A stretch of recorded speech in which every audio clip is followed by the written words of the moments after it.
The American Civil War, which lasted from 1861 to 1865, was one of the most brutal conflicts in history. The Confederate States of America, a coalition of southern states that seceded from the United States, fought a losing battle against the Union Army. However, the Confederates' military ambitions did not end with the American Civil War. In fact, one Confederate veteran, Major General Patrick Cleburne, even fought in Ethiopia in the late 19th century. His story is a testament to the complexities of post-Civil War American history. Cleburne was a major general in the Confederate Army during the Civil War. He served in several major battles and became known for his tactical skill and bravery on the battlefield. After the war ended in 1865, Cleburne, like many other Confederate soldiers, was left with few prospects. He considered emigrating to Mexico, but eventually settled in Helena, Arkansas, where he worked as a planter. In 1874, Cleburne received a letter from a British journalist named Henry Morton Stanley. Stanley was famous for his exploration of Africa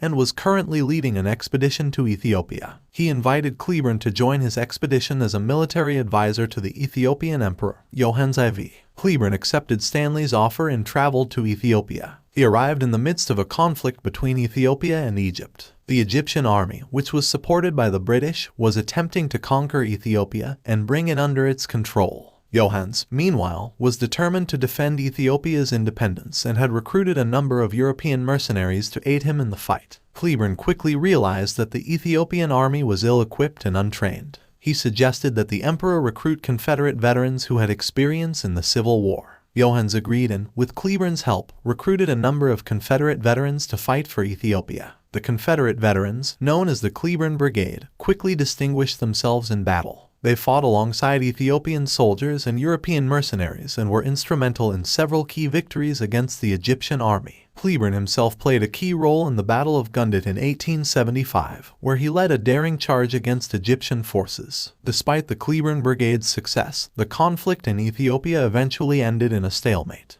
Johannes IV was assassinated in 1889 and was succeeded by Menelik II, who signed a peace treaty with the Egyptians. The Cleburne Brigade returned to the United States, where they were celebrated as heroes. Cleburne himself did not live to see the end of the conflict in Ethiopia. He died in battle against the Mahdist forces in Sudan in 1882. Nevertheless, his legacy lived on. The Confederate veterans who fought in Ethiopia were hailed as heroes and were celebrated in the United States and in Ethiopia. Today, they are remembered as a unique chapter in American military history and a testament to the enduring ties between the United States and Ethiopia.